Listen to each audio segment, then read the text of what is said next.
This is how fishermen in Futtsu start their day. One last chance to warm up. Then they set sail in search of seaweed. Just an hour later, they're back. Baskets full of what they call nori, a staple of the Japanese diet for many centuries. It's a $2 billion industry across the country, and for this town, the biggest part of its economy. But to turn their catch into something ready for consumers takes machines which cost almost $200,000. What was done manually before is no longer viable to produce dried nori sheets in bulk.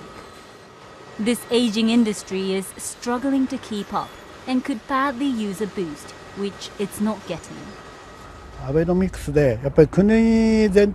Abenomics may be helping big companies, but the primary industry like ours hasn't felt the benefit at all.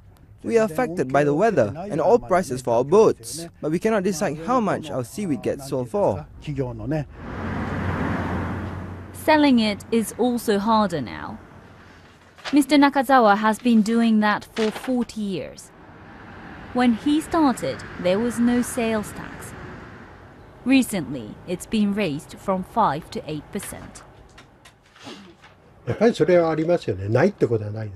Of course it affects our sales.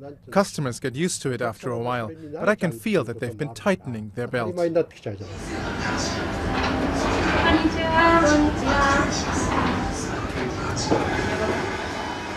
And the government plans to raise the sales tax to 10%.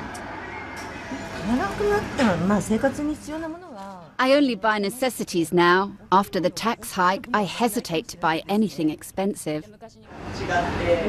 Even at 10%, it's still relatively low compared to other developed economies. And Prime Minister Shinzo Abe argues that it needed to go up to tackle Japan's ballooning debt. But this port town is just one example of many rural cities that are struggling. Kaksa or disparity is a word that I heard repeatedly here. If Abenomics is to fix the economy, its benefits need to be felt across Japan. Mariko, BBC News in Futtsu, Chiba.